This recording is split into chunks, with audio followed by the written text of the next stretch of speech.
شب 25 به 26 فوریه سال 2023 برخلاف لیمیت جاری شده در بسیاری از مناطق تاجیکستان نیروی برق دادند.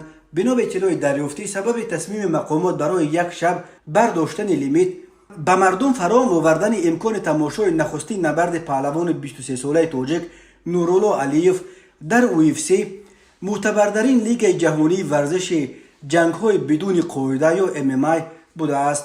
همین طور با وجود هوای سرد زمستان ساعت 2 شب چندین هزار نفر برای مخلصی از این هموطن خود در ورزشگاه مرکزی دوشنبه جمع آمدند و معرکه مخلصان را در اینجا چون همیشه مخلصان اعظم اشده ورزش تاجیک از گروه عربشاه گرم می‌کردند و نورالله علیف که او را برای شباهت قیافه‌اش به پهلوان مشهور داغستانی دوگانی که حبیب نیز می‌نامند، این میلیون‌ها دیده با امید و اخلاص به سویش دوخته شده از تاجیکستان را ناامید نکرد. شب 25 به 26 فوریه در مسابقات UFC وگاس 70 در وزن سبک در شهر لاس وگاس ایالات نیوادا آمریکا با قرار یکدلانه داوران با نتیجه 9-0 در رقابت با رافائل آلویس 32 ساله از برزیل پیروزی به پهلوان تاجیک داده شد و اون هم با وجود اون که در دور اول رقابت آلویس به داوران شکایت کرد که گویا نورالله علیف انگشت او را گزیده است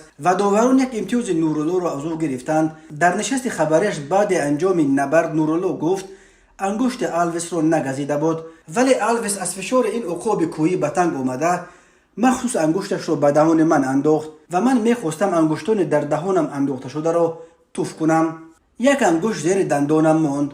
نورالله علیف بلافاصله بعد انجام نبرد وقتی هنوز در میدان بود گفت از آن سوی اقیانوس پشتیبانی و حمایت و مخلصان 10 میلیون ساکنان تاجیکستان را احساس میکرد و همین پشتیبانی و حمایت آنها نیروی تازه به تازهش میبخشید.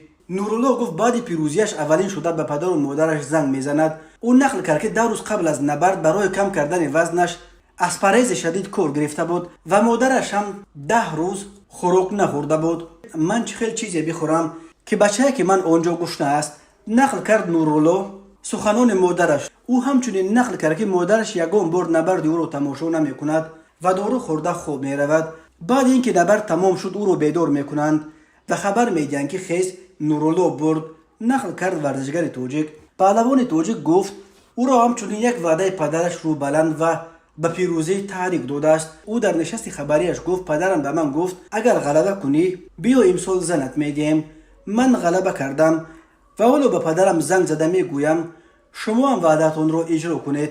اکنون من زنگیری می آیم. علیف نورالله خیراللهویچ سال 2000 در ناحیه ونج ولایت مختار کوهستان بدخشان به دنیا آمده در دوشنبه به وای رسیده است. نورالله از سال 2018 در مسابقات MMA میدانداری می کند و پهلوانی است که تا حال پشتش زمین را ندیده است.